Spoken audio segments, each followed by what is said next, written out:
Abram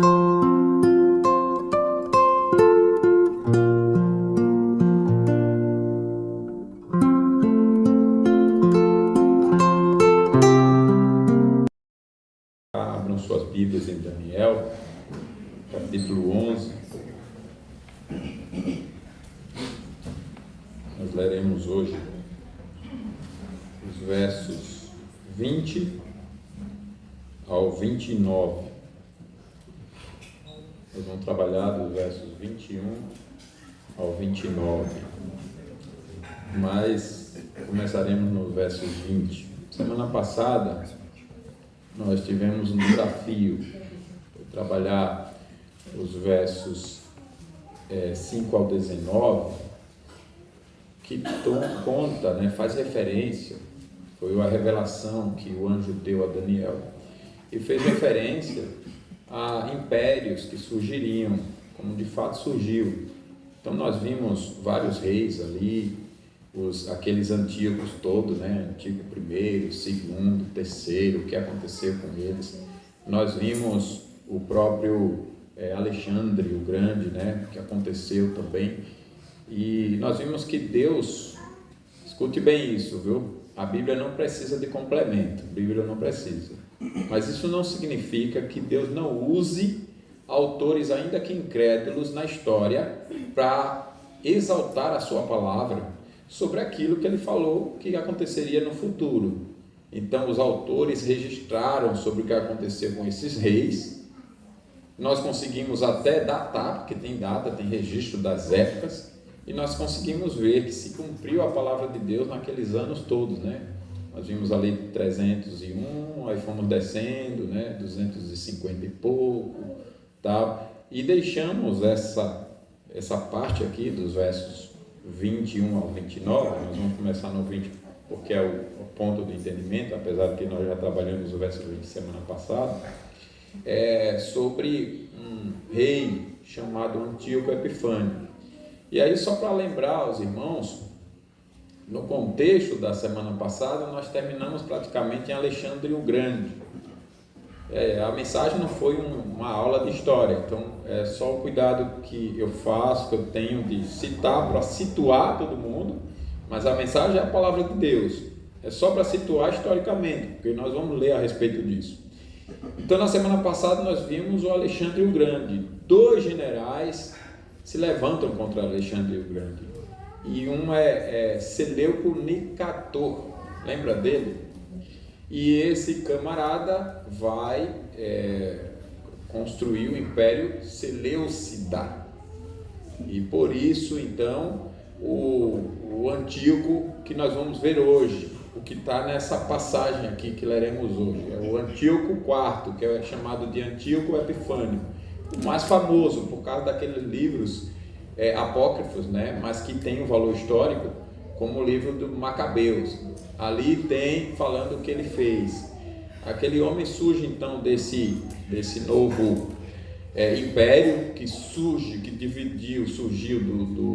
de Alexandre, daquela revolta dos seus generais, e o Império Seleucida, e ele vai agir contra os judeus e vai proibir os judeus dos seus cultos, de práticas que nós temos hoje no nosso culto, obviamente adaptada ao nosso tempo. Por exemplo, o batismo. O batismo é uma prática de culto, um símbolo de aliança com Deus, um ato de adoração, de fé, de fidelidade ao Senhor. Esse Antíoco Epifânio vai proibir todos os judeus de praticarem a circuncisão. Então você vê como que ele avança, vai proibir. Hoje é o dia do Senhor, dia de descanso santo, dia que todos os crentes verdadeiros se reúnem, como nós já resumimos na introdução aqui no convite à adoração. É a reunião de famílias crentes que cultuam a Deus todos os dias ininterruptamente, fazendo todas as obras que Deus mandou fazer. Então, nesse dia, a gente faz a obra que Deus mandou fazer desse dia, de adoração ininterrupta todo dia, em culto público e em família, e em particular. Ele vai proibir isso, não pode guardar o descanso, não pode guardar o dia de descanso. Ele vai profanar o templo. Ele entra no templo e levanta, por exemplo, um altar ao deus Zeus. Lembra ali dos deuses gregos, deuses romanos, tem os mesmos nomes, né, tal. Então ele vai levantar um altar ao deus Zeus, profanando. Aí um homem, um judeu chamado Judas Macabeu, por isso o livro de Macabeus, né, para você conhecer essa história, vai se levantar contra ele por conta dessas coisas. E aí vem, salvo engano, 165 a.C., esse Antíoco vai nascer em 215 a.C., ele vai atuar de 174, salvo engano também, até 165 por ali. Em 165, o Judas Macabeu organiza a revolta de Macabeus, a revolta dos judeus, certo? Nós vamos então, estou dizendo isso, não é uma aula de história, é apenas para você situar sobre o que Deus revelou e que nós vamos tratar hoje aqui. Então, o tema da mensagem de hoje, o desprezível, que é esse rei humano que se rebela contra Deus, e o soberano, que é Deus. O desprezível e o soberano. Nós vamos aprender que a mão soberana de Deus governa os planos dos governantes ímpios, sustentando o seu povo em todas as provas. Semana passada nós vimos essa soberania, Deus consolando o seu povo. Hoje nós vamos ver essa soberania, Deus sustentando o seu povo nas provas. E tem a ver conosco. Porque observe que a nossa sociedade cresce em governos autoritários e hostis ao Evangelho. Eles já não escondem, falam às claras aí o que eles pretendem. Eles não se enganem. Estão ascendendo na posição de poder contra o povo de Deus, contra a fé cristã. Mas mesmo que não fosse isso, essa declarada hostilidade, nós já aprendemos aqui que nós precisamos desse tema de aprender a confiar, a reconhecer, a depender da soberania de Deus e nos consolar, como nós vimos semana passada, nessa soberania. E hoje, de sermos sustentados por Deus nessa soberania, nós precisamos dizer, mesmo que o governo que Deus colocasse na nossa nação fosse o rei Davi. Por quê? Porque governos humanos não garantem nada, não tem força alguma. Eu já abro um parênteses aqui de improviso, não estava planejado, mas acho extremamente pertinente para lembrar para vocês o problema do povo de Deus quando pediu um rei. Vocês lembram disso? Está lá em Samuel. O povo era governado por Deus que usava Samuel. Quem era o rei da nação de Israel? Deus, por meio de Samuel. Aí ia lá e dava a palavra. O povo olha para os outros povos e vê que os outros povos tinham um rei humano e eles não tinham. Eles tinham um rei divino. Deus, que é misericordioso, disse: eu vou dar um rei humano, como vocês querem. Samuel fica horrorizado com o pedido do povo. Samuel vai orar a Deus. O povo está pedindo um rei. Deus responde: atende, Samuel, porque ele não rejeitou vocês. Esse povo rejeitou a mim. Eles não me querem como rei, eles querem reis humanos. Diga então a eles que eu vou dar o rei.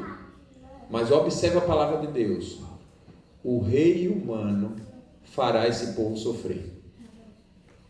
Deus vai levantar, primeiro vai ser Saul, escolhido pelo povo, e Deus vai dirigir as escolhas. Depois Deus vai misericordiosamente escolher Davi, escolher Salomão. A graça de Deus. Deus vai transformar o mal em bem e vai dizer que dessa relação de reis virá o rei dele, humano também, mas também divino, por misericórdia, por graça. Mas observe que o povo vai sofrer. Davi não consegue nas guerras garantir a proteção que o povo precisa. Salomão não consegue com toda aquela sabedoria garantir a paz, a riqueza que o povo precisa. O que o povo precisa é de Deus. E o povo vai sofrer, vai ter impostos altos naquelas construções todas de Salomão, porque o povo desprezou o Senhor. Então essa mensagem é para nós.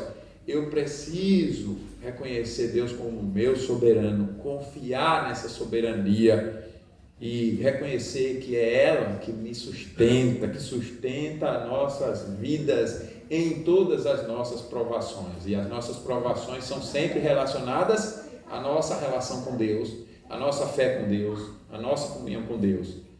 Se nas circunstâncias adversas eu vou ser fiel ou eu vou pecar.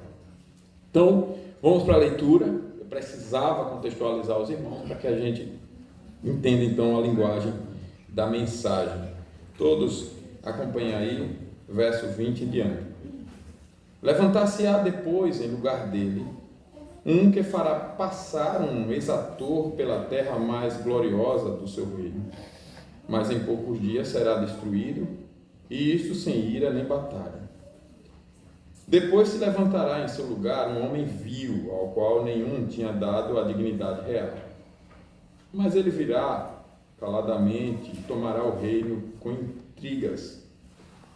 As forças inundantes serão arrasadas de diante dele, serão quebrantadas, como também o príncipe da aliança. Apesar da aliança com ele, usará de engano, subirá e se tornará forte com pouca gente.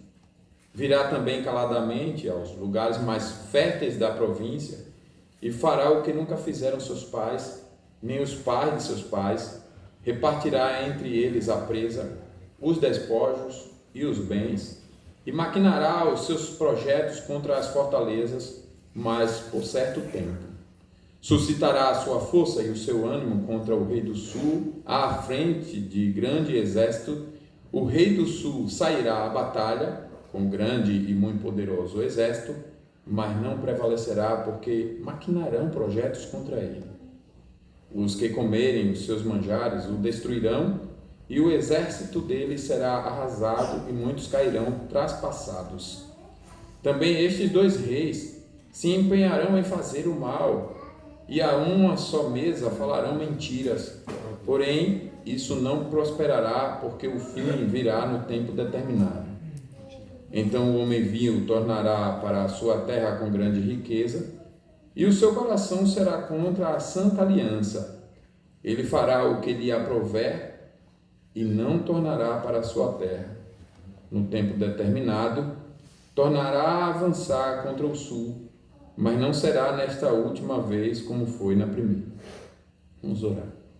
Senhor nosso Deus, que o nosso coração esteja realmente voltado para o Senhor desde o início deste culto, e que já com a leitura estejamos alegres em te ouvir, que haja uma sede, uma fome por ti, como uma terra sedenta sem água, e que o nosso coração se alimente do Senhor, da tua palavra, do teu Filho Jesus.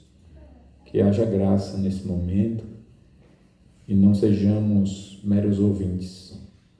Ajude-nos, ó Pai, porque sem ti nada somos e nada podemos fazer. Em nome de Jesus nós te oramos. Amém. Semana passada, então, falamos que nós estamos contemplando o palco da história humana, onde tiranos surgem como sombras, pavoneando-se, como pavão, né? Como pompa, com aquelas pompas, apenas para desaparecerem sob o decreto de Deus. E é o que a gente comprova olhando a história, cumprindo então Deus a sua palavra, o seu decreto. Daniel 11, do verso 21 ao 29, nós encontramos, como eu disse, esse homem vil, Antíoco Epifânio, um rei desprezível, uma espécie de serpente de fraude e fúria, que ousou erguer o punho contra a santa aliança de Deus. No entanto, como nos lembra Calvino, mesmo que esse príncipe vil não tenha passado de um peão no tabuleiro do Todo-Poderoso, Deus consolou o seu povo, Deus ensinou o seu povo, porque esse homem foi movido pela mão invisível da providência divina. Que conforto, irmãos, para nós, santos de Deus, que vivemos em um mundo de tumulto, de agitação, de confusão, de injustiça, de mentiras, onde os ímpios parecem prosperar.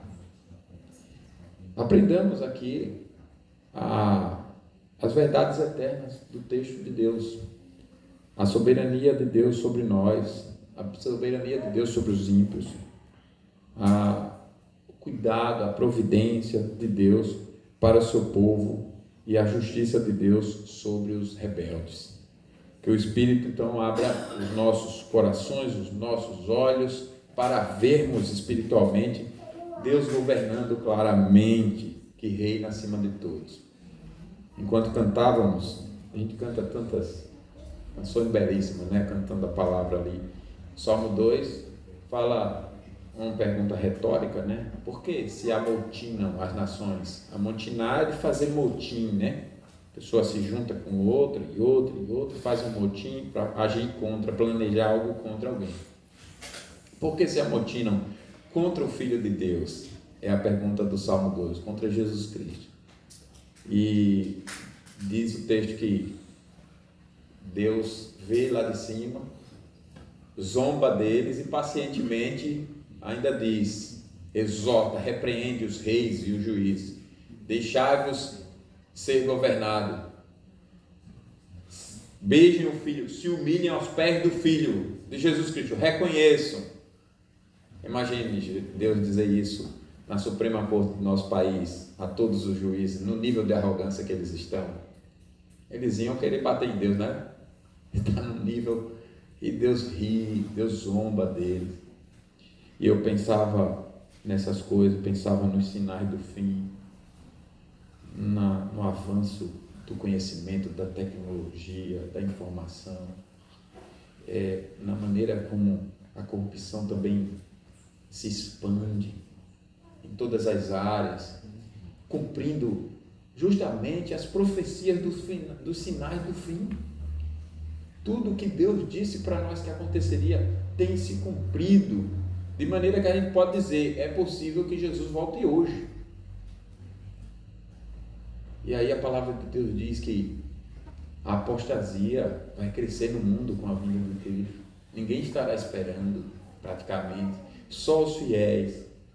Eu digo, meu Deus, eu me alegrei ali cantando, pensando, meu Deus, nossa igreja ainda está aguardando que estejamos mesmo. Mas veja o que nós estamos vivendo, qual é a nossa esperança? Aguardando a vinda de Jesus.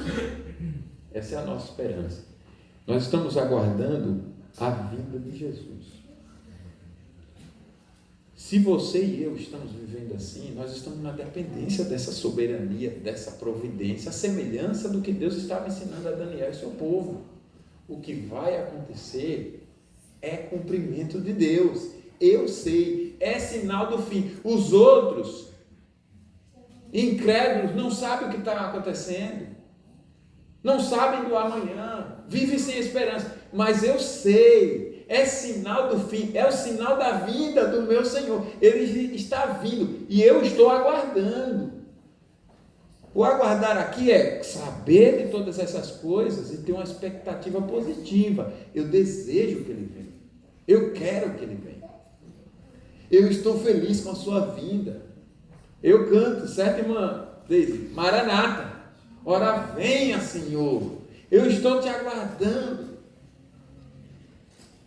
Outro dia eu ilustrei aqui com vocês o seguinte, isso é muito mais característico nas mulheres, mas acontece nos homens também. Imagine sobre aguardar. Imagine que alguém daqui da igreja, pastor, conselho, ou todos os irmãos, a gente diga assim, olha, ele vai começar a partir de amanhã, ou então a partir de hoje, nós vamos começar um novo trabalho. Terminando o culto aqui, a gente vai passar só para fazer uma oração, todo mundo junto, na casa do irmão, aí um irmão aqui. As irmãs de surpresa, se a casa estiver de cabeça para baixo, não, hoje não dá. Vamos pôr para a semana que vem, que é arrumar a coisa. Se a gente disser que vai, aí vai sair correndo, vai chegar em casa, vai arrumar o que tiver desarrumado, aquela roupa que ficou no lugar errado e tal, e vai. e limpa, e não pode vir ninguém aqui hoje não, senão, não é assim? Isso mostra que a pessoa está aguardando, vai vir alguém aqui, e tem consideração pela própria imagem e pelo outro. O que eu quero dizer é, a palavra de Deus deixa claro o que é aguardar Cristo vir. O que é viver reconhecendo a soberania de Deus. Tem uma característica, se for falar de organização, de limpeza, eu tenho uma vida organizada e uma vida limpa, no padrão da palavra. Eu estou vivendo em integridade bíblica. Eu tenho uma vida santa, não suja. Eu não estou com a casa bagunçada. Eu estou aguardando. Ele está vindo, certo? Eu não estou vivendo de qualquer jeito. Ele está vindo e eu sei. Então veja como é importante que o Espírito de Deus abra os nossos olhos para a gente ver que o Rei Eterno está governando tudo com os sinais de que Ele está vindo. Ele está vindo. Então tudo que acontecer é Ele vindo. Tudo que acontecer é a sua providência em ação. É Ele mostrando para nós. O mundo vai zombar, vai rir, vai dizer, vem nada. De hoje que vocês falam aí, já tem mais de 2000 anos, está dizendo que Ele vem, que Ele vem, que Ele vem. Nunca vem nada. Mas os verdadeiros crentes dizem, não, isso tudo que está acontecendo é Ele vindo. Ele disse que ia acontecer. O amor de quase todos esfriaria. As pessoas odiariam a Deus, a Jesus Cristo, não se importaria com Deus, com Cristo, com o culto, com a palavra, com nada. Isso aí iria crescer, é isso mesmo, é hostilidade, é rebelião, é arrogância, é orgulho, é incredulidade, é soberba, é isso mesmo. Mas nós não, nós estamos aguardando pela misericórdia de Deus que nos alcançou e quebrantou nosso coração. Nós estamos aguardando, Ele está vindo com alegria. Então vejamos, versos 21 a 23, primeira lição, a soberania de Deus sobre os ímpios. A soberania de Deus sobre os ímpios. O texto mostra aqui Antíoco como um homem desprezível, um fraudador que rastejou ao poder por meio de mentiras e lisonjas. Ele não tinha direito ao trono, mas Deus permitiu a sua ascensão, permitiu que ele subisse. Por quê? Porque o Todo-Poderoso usa até os mais vis dos homens para cumprir os seus propósitos. Ele tem poder de transformar o mal em bem. Como declara o salmista, o coração do rei é como um rio nas mãos do Senhor. Então Antíoco, com a sua astúcia e crueldade, não passando de uma vara nas mãos de Deus para castigar o povo, mas não podia mover 1 centímetro além do decreto divino. Ele só agia até onde Deus mandava. Deus usou Antíoco para corrigir seu povo, para disciplinar seu povo. Imagine, irmãos, um touro furioso, bufando e investindo, agindo ali, se debatendo, mas preso por uma corrente inquebrável. Assim são os tiranos deste mundo. Deus está ali controlando. Eles se debatem como um touro selvagem. Sou eu, e ninguém manda em mim. Não são nada, absolutamente nada. Pode ver que todos os tiranos do passado passaram. Todos. Mas olhe Deus governando absolutamente. Crucificaram o Filho de Deus, mas ele venceu a morte. O único que ressuscitou, venceu a morte e continua soberano sobre tudo e sobre todos e cumprindo fielmente, cabalmente a sua palavra. Estamos em 2025, né? 2025, depois de Cristo.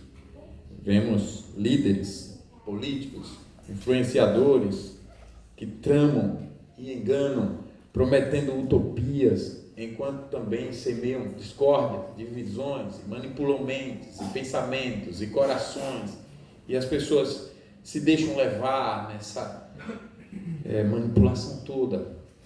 Mas não temamos, sejamos vigilantes, sóbrios, mas não temamos. O poder deles não é próprio, são marionetes nas cordas da soberania divina.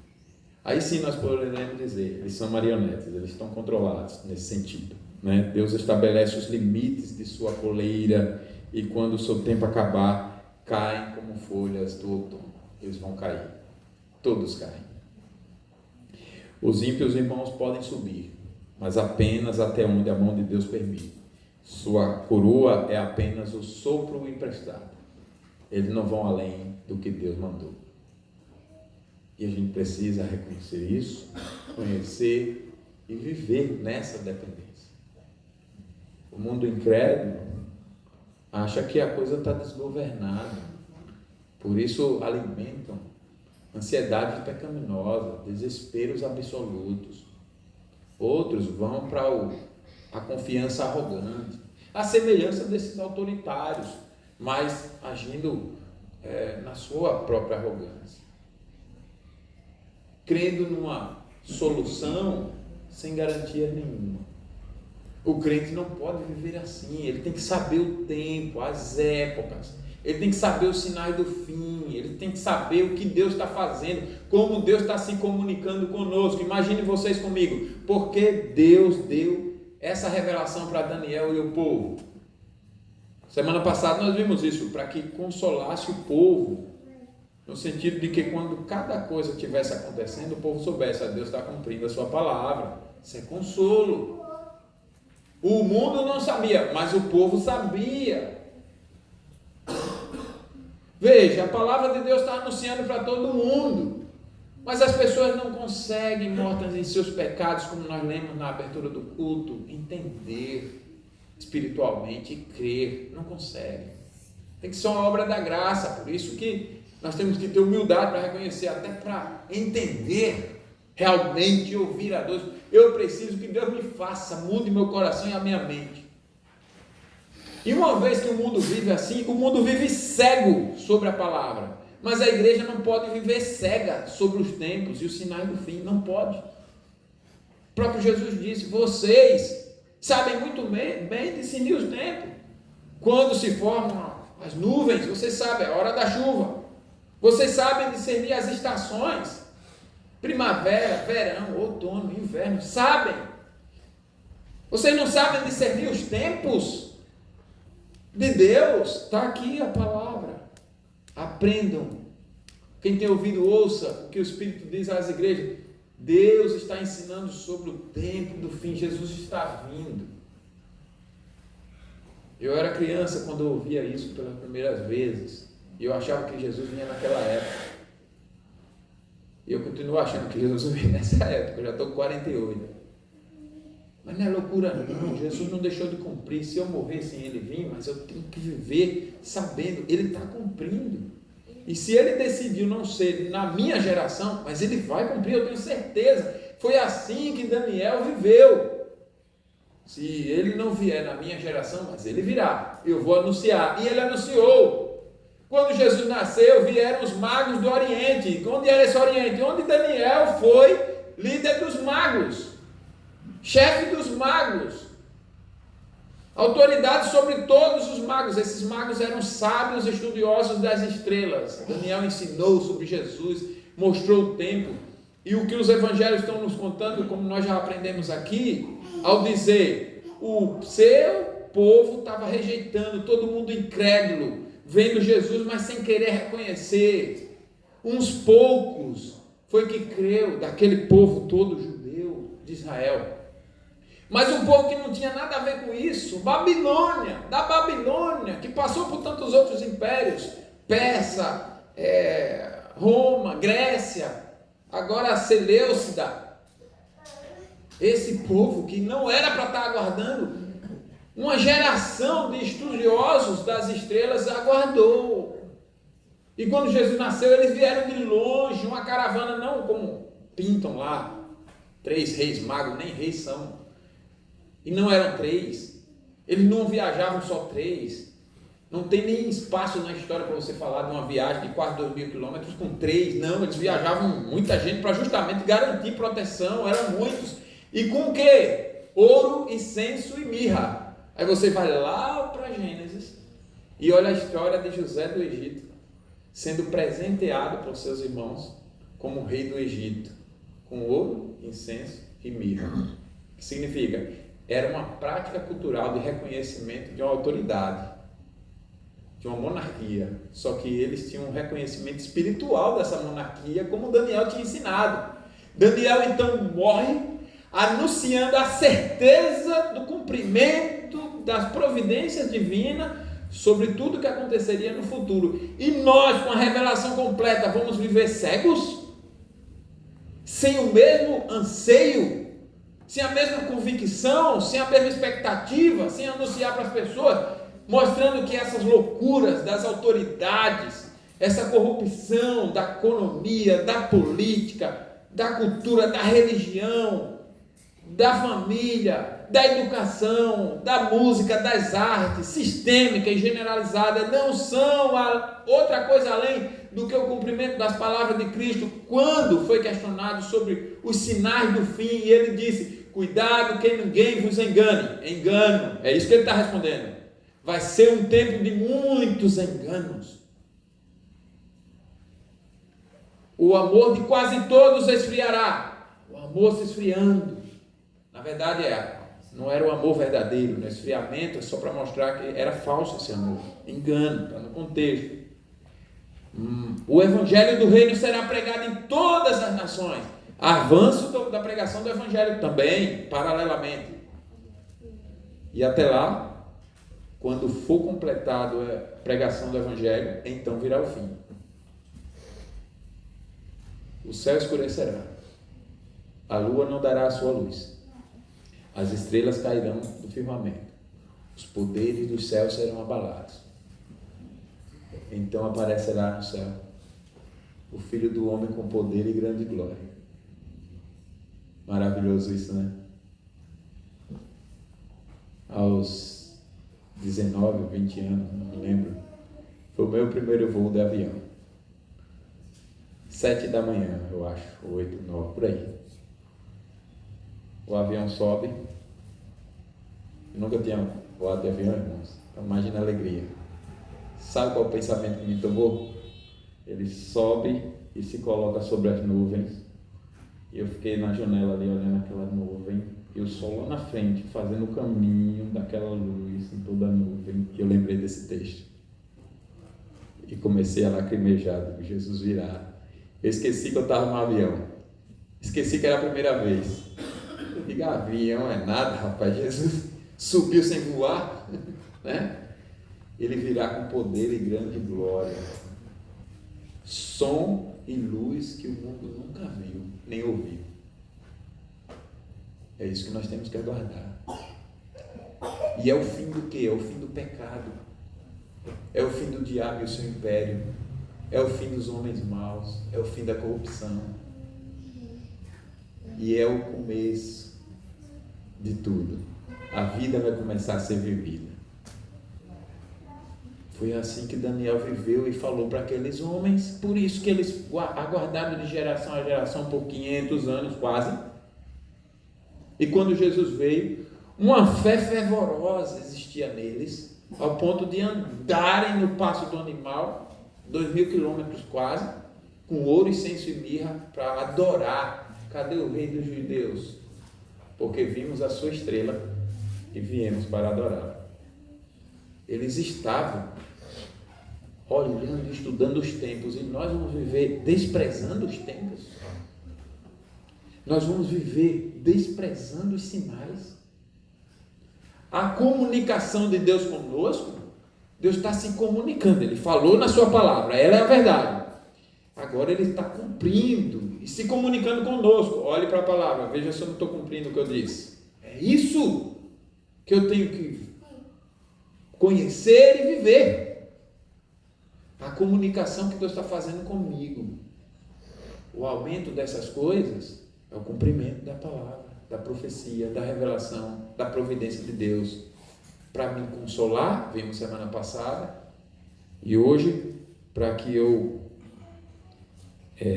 viva sustentado nas provações. Eu vou ser hostilizado, não há dúvida. Eu vou ser rejeitado. A igreja vai. É possível que a oração que o Glauco fez, agradecendo a Deus, porque nós estamos aqui à vontade, com as portas abertas, não demore muito. Já existem muitos lugares onde as pessoas cultuam escondidas.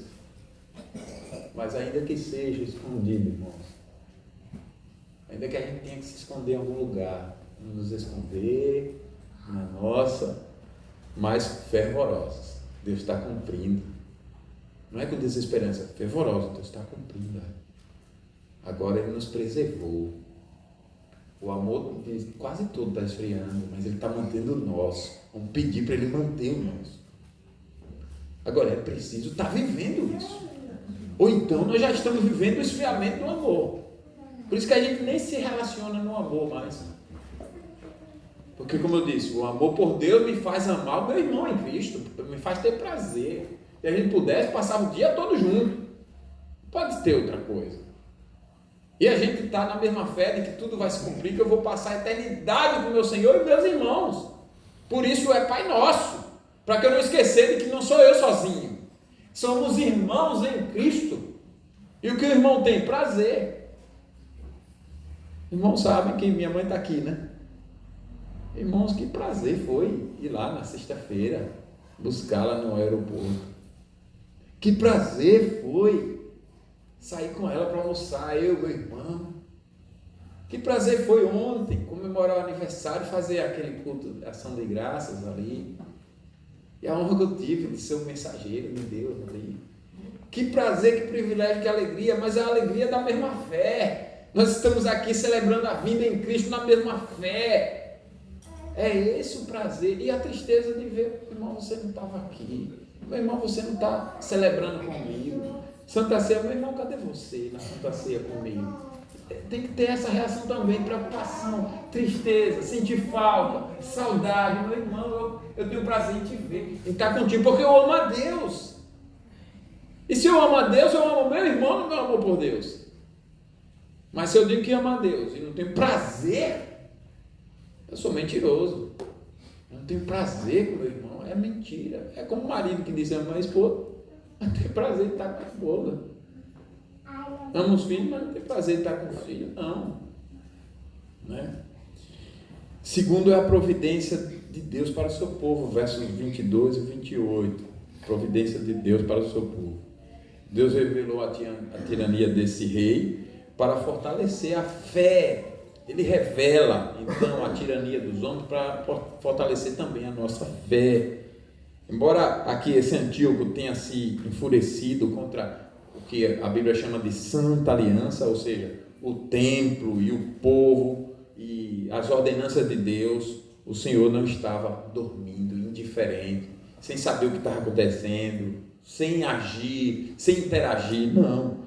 A profecia do anjo era aqui um farol de esperança, assegurando aos fiéis que suas provas estavam sob o controle de Deus. Deus estava aprovando. O que é a aprovação de Deus? É Deus tratando da nossa santidade, da nossa integridade, da nossa perseverança, da nossa fé, da nossa adoração, da nossa obediência, para nos afastar do pecado. Eu estou dizendo isso porque nós estudamos Tiago e vocês já aprenderam aqui que a palavra provação na Bíblia e tentação é a mesma, né? Então vocês imaginam, você lê assim: o diabo tentou a Jesus, Deus tentou seu povo. Aí você tentou, um tentou, outro tentou. Qual é a diferença? Aí por isso que no português foi usado para a maneira como o diabo faz tentação e para a maneira como Deus faz provação, mas a palavra é a mesma. Então a gente precisa entender o que é a tentação que o diabo faz. É o esforço, a sedução para levar a pecar, atrair a pessoa para o pecado. Já Deus toma todas as providências para santificar, purificar, afastar a pessoa, o crente, do pecado. Provação também tem aquela ideia que a gente já conhece muito na escola, na faculdade, né? Nos concursos, de prova. Quando que você pode ser submetido a uma prova de vestibular?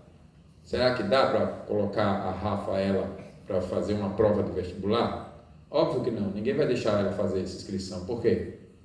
Porque ela não tem ainda uma base condicionante. Ela não tem condição.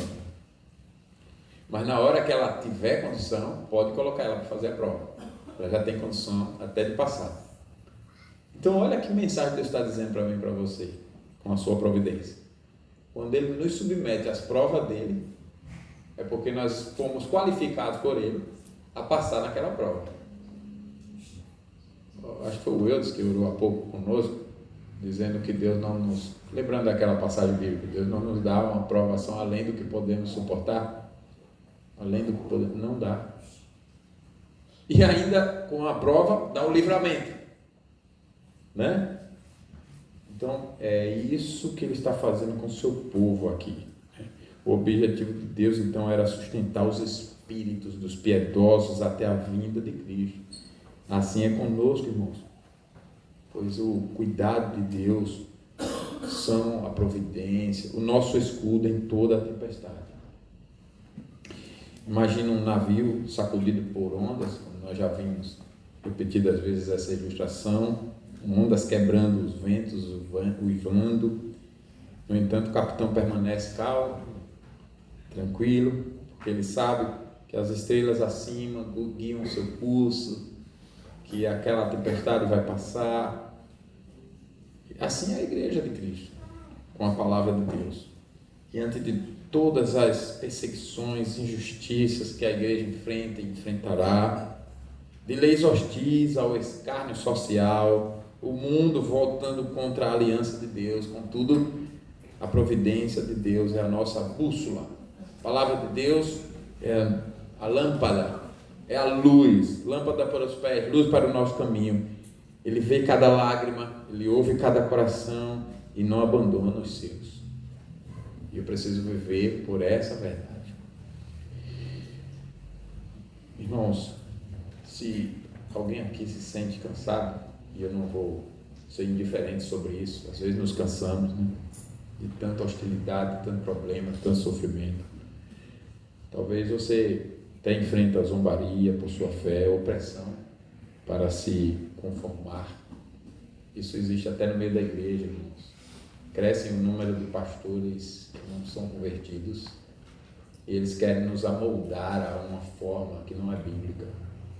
E nós somos hostilizados. Ou você é do contra, você não é presbiteriano, você é um neopresbiteriano, neocalvinista, são os termos que eles usam, né?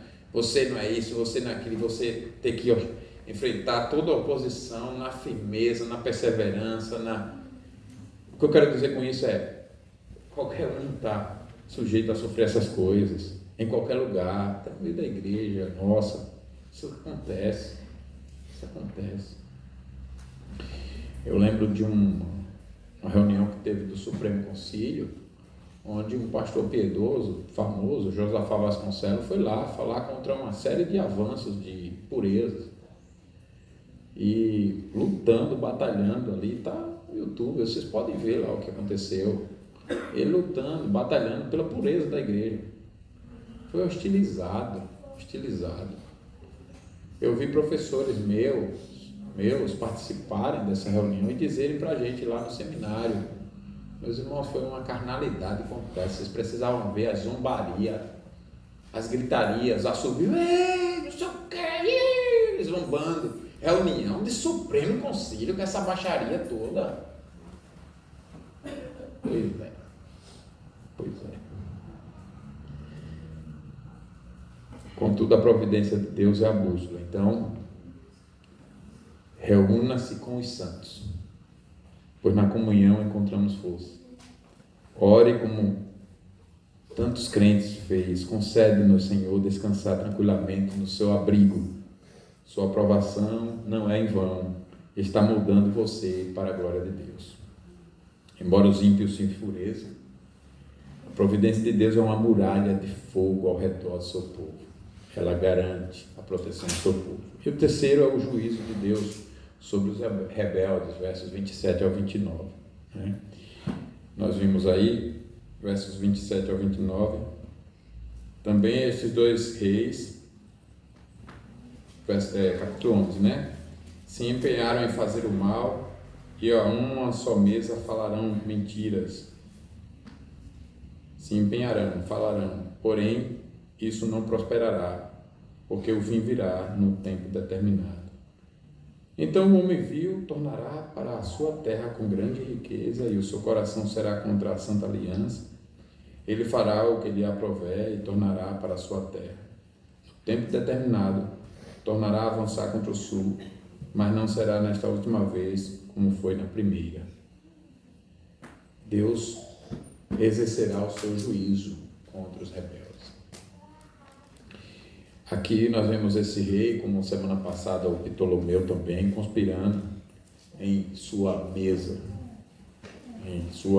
de mentiras, aquele assentar para acordos mentirosos, perversos.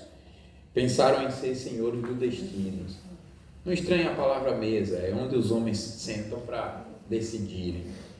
Você vê aí os jantares caros de nossa Suprema Corte, né? Jantares e mesas caríssimas de nosso parlamento, do poder executivo.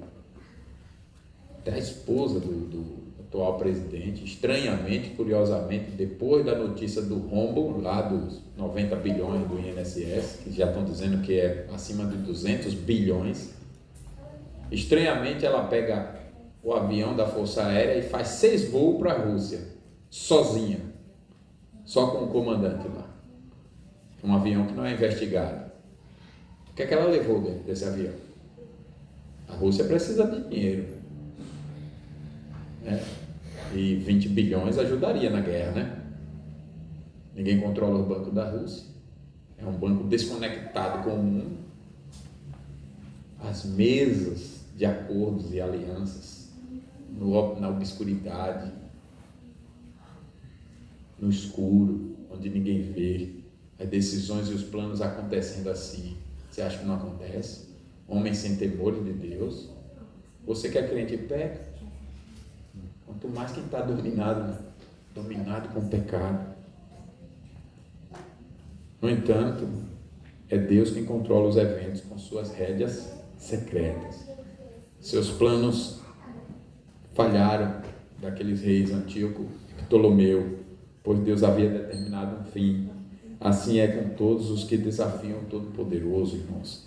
Sejam reis, ou apóstatas, ou juízes, seja quem for, seja parlamento, poder executivo, seja a esposa do presidente, aí nessa trama golpista que eles acusam, todo mundo de golpista do golpe que eles estão dando, seja quem for que age contra a aliança, porque agir contra a igreja e todos os princípios bíblicos é agir contra a aliança de Deus, mas a justiça de Deus é certa, tão segura quanto nascer do sol, e Jesus é o sol da justiça. Nessa história humana de uma noite inteira, da queda até a vinda de Jesus gloriosa e final, se a gente for poeticamente comparar dessa forma, o grande dia, o dia final, nascerá com o sol da justiça, que é Jesus. Ele é o Rei justo, perfeito, bondoso, gracioso e todo suficiente e poderoso para fazer todas as coisas da maneira como ninguém jamais fez ou fará. Veja como a Bíblia o descreve quando ele nasceu, quando ele ia nascer como menino, como criança. Descreve assim, Isaías 9:6, né? Porque um menino nos nasceu, o Filho se nos deu. Ele é o presente de Deus para nós. O governo de tudo está sobre os seus ombros. E o seu nome será. Nós podemos dizer que o seu nome é, porque ele já veio. Maravilhoso conselheiro, conselheiro incomparável, maravilhoso para dizer incomparável. E o conselho, não só de conselho de dizer algo, conselheiro também no sentido de ser o sábio, de criar as leis perfeitas para tudo. A terra está onde está porque a lei foi dele. O sol está onde está porque a lei é dele. Ele é o maravilhoso conselheiro. Ele arquitetou tudo. Mas o maravilhoso conselheiro também da redenção, da salvação, da obra salvadora. Maravilhoso em tudo. Ele é o maravilhoso conselheiro porque ele planejou governar e controlar o diabo, pisar na cabeça da serpente. Ele veio, ele pisou e ele pisa. Através da nossa vitória, ele pisa a cabeça da serpente, que é o diabo, é o pai da mentira, e é todos os seus efeitos perversos, corruptos. Ele é esse maravilhoso conselheiro. E Ele fala suas palavras de vida para mim, para você, que é poderosa para nos tirar da nossa morte, da nossa indiferença, da nossa incredulidade, da nossa apatia, do nosso orgulho, da nossa dureza, soberba. Paulo perseguia a igreja, depois conheceu esse cuja voz é poderosa e o amou exclusivamente ao ponto de morrer pelo amor do seu nome. Maravilhoso conselheiro, Deus forte, Pai da eternidade, Príncipe da paz. É esse, irmãos, Jesus.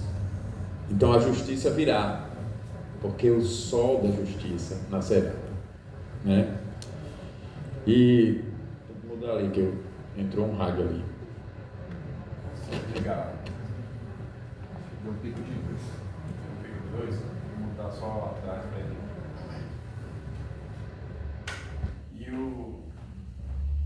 A conclusão aqui é um chamado para confiar na soberania de Deus, na sua providência e proclamar essa soberania e essa providência. Que Salvador nós servimos? Pense comigo, que Salvador, Ele reina sobre todos os homens maus, sobre, podemos dizer, os antílogos dos nossos dias. Ele abrigou o seu povo nas tempestades mais ferozes ao longo da história. Ele julgará os ímpios em seu tempo perfeito. Então, irmãos, lancemos-nos sobre Ele. Se você não está em Cristo, fuja para Ele agora, porque se é ira, a ira é dele. Se é o mal, Ele que está governando, Ele que está punindo o mundo, subjugando o mundo. Então fuja para Ele. Seu sangue limpa de toda a impureza, de todo o pecado. Nós vamos participar agora da mesa do Senhor. O que é que nós devemos proclamar aqui? Qual é a consciência? Qual é o entendimento? Jesus é o meu Salvador, Jesus é o meu Senhor, Ele governa sobre mim, sobre todas as coisas, e Ele me purifica de todos os pensamentos contrários a esse pensamento, que Ele é o bondoso, Ele é o maravilhoso, Ele é a vida, Ele é a minha vida, Ele é o meu prazer. Ele é poderoso para me purificar de toda a maldade, de toda a impureza, de toda a injustiça, de todos os pensamentos indevidos, para que participemos da mesa do Senhor digna. Só você é dele, só eu sou dele. Então, se eu e você somos dele, levante-se com coragem, levantemos-nos. Em um mundo de lisonjas e fúrias e hostilidades, sejamos nós o farol da verdade. Oremos todos, testemunhemos todos, perseveremos todos, pois o fim está nas mãos de Deus. Deus, que é o Todo-Poderoso, segure as nossas mãos como Ele segura o universo. E nos conceda viver essa fé salvadora, para confiarmos na sua soberania. Ele conceda coragem para descansarmos em sua providência e no zelo dele, nosso, por ele, para proclamarmos esse evangelho. Para as pessoas que estão achando aí, são os homens maus que estão no controle, é a injustiça, as pessoas que estão incrédulas, você mostrar, não. É Cristo que está no controle. E ele subjuga esses homens. Ele já fez isso no passado. E ele tem poder para fazer. Ele vai fazer um dia, ele pode fazer de novo hoje, ele vai fazer um dia de uma forma final. Quando ele fizer de uma forma final, aqueles que estiverem nele, vai estar para sempre com ele, no novo céu, na nova terra. Proclamemos com alegria, com fé, essa mensagem, vivamos todos por ela. Que Deus então nos conceda essa bênção de proclamar com perseverança o Evangelho que salva os perdidos, Ele que fortalece os cansados e conduz-nos em segurança ao reino eterno, que Ele então nos conceda essa bênção de vivermos por meio de Cristo, o nosso Senhor. Amém. Não esqueça da mensagem. Agora fique em pé e cantemos com alegria o Salmo 121 e passaremos para a Santa Ceia.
meditação de ação de graça lá do Ramon, na semana passada. E ontem foi a meditação lá com a minha sobrinha, João 10 vezes. E hoje e agora? Mensagem maravilhosa. Não vou pregar outro sermão, não. Apenas para esse momento da administração do sacramento. Nós vamos participar da ceia do Senhor. Quem vai participar da ceia do Senhor? Apenas os membros em plena comunhão com a sua igreja. Por que as crianças não participam? Porque elas ainda não assumiram o compromisso na pública profissão de fé, respondendo por si, com a condição de discernir, no sentido bíblico, o corpo e o sangue. Né? Porque a Bíblia diz, aquele que não discernir o corpo e o sangue, come e bebe juízo para si. Aí algumas crianças nos procuraram para serem preparadas para isso, nós estamos estudando com crianças de 7 a 10 anos. Condições para jogar? Tem. Né?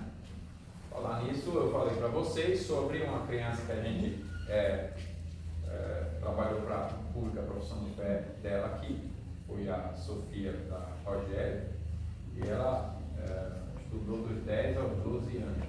Com 12 anos ela professou publicamente a fé. E eu entrei em contato com a Rogério esses dias. Eles estão bem, estão lá no sul, felizes. E aí, imagine, a Sofia está firme na fé, fazendo faculdade, mas pense na firmeza na fé. A bênção de Deus. Ela está com 18 anos, mais ou menos, né? Para mais, né? 18, 19, por aí. Firme na fé, conduzida pela palavra. A base que foi montada, então nós estamos trabalhando com as crianças para que ela não precisa ser adulto para professar publicamente a fé, não. Eu sei que tem crianças aqui que terminam as igrejas, que terminam às vezes crendo mais certo do que os pais, né? Do que os adultos, né? O Pablo tem dito, pastor, o estudo que a gente tem tido à tarde aqui, aos domingos, em muitas escolas dominicais, o pessoal não domina, tem adultos que não dominam, tem às vezes autoridade nas igrejas que não dominam, eu sei, eu concordo com ele, isso mesmo. Estou dizendo isso para as crianças ficarem orgulhosas, não, é para apenas exaltando a graça. Deus pode e faz aplicar Jesus, a salvação de uma criança. Às vezes a criança já está salva e a gente só vai trabalhar para que ela agora entenda da maneira que deve entender, para na hora que ela fizer o voto, né, assumir o compromisso nesse sentido.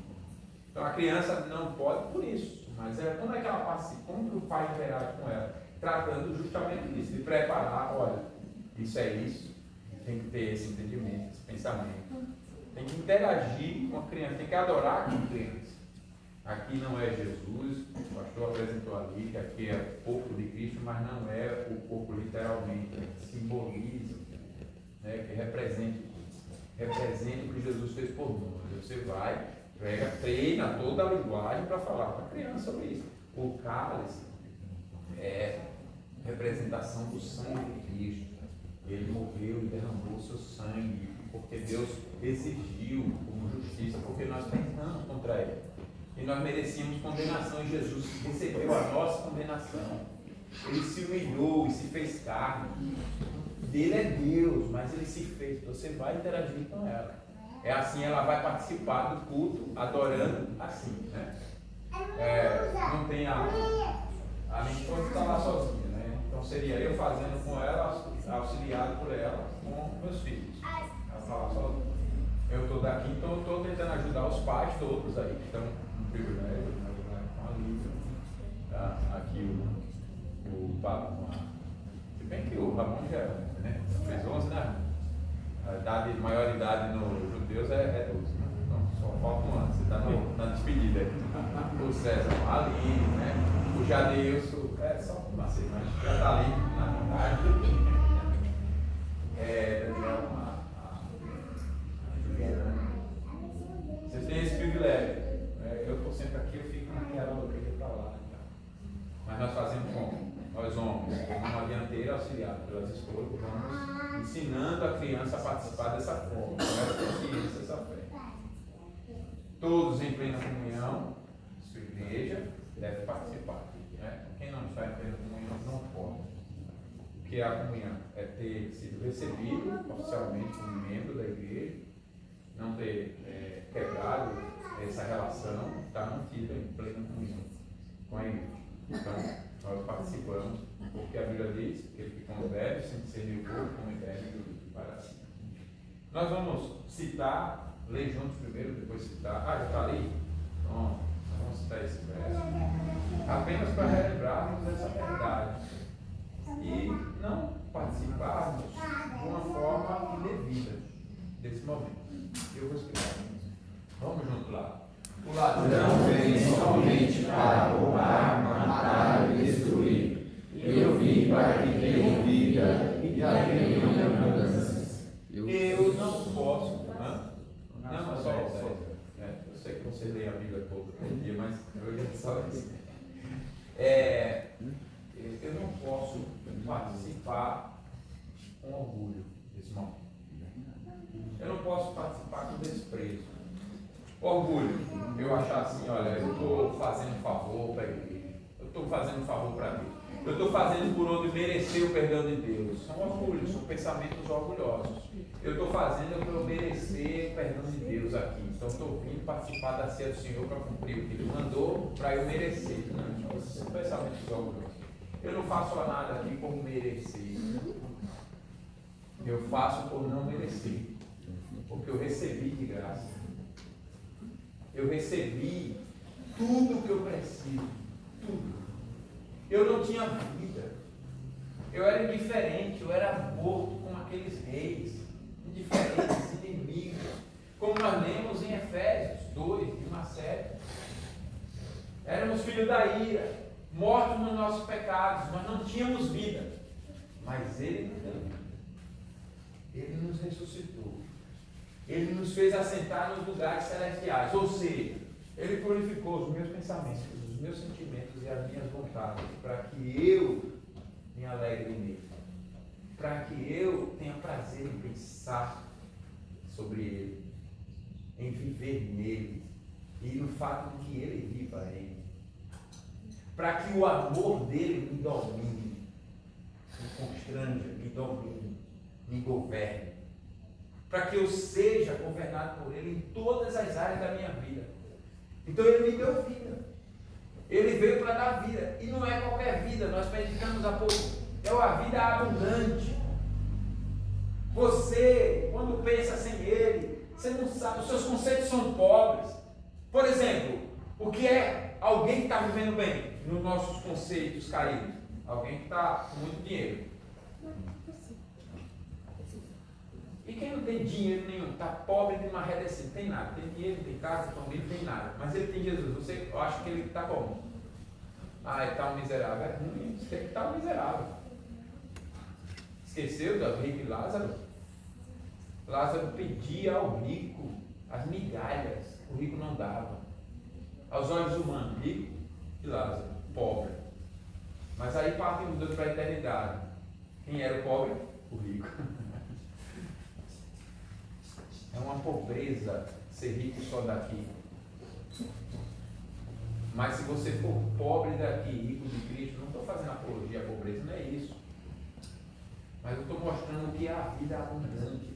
Os sentimentos, os pensamentos e as vontades se deleitam em Deus. Seus conceitos mudam. Você sabe que Cristo é suficiente para todas as áreas da vida.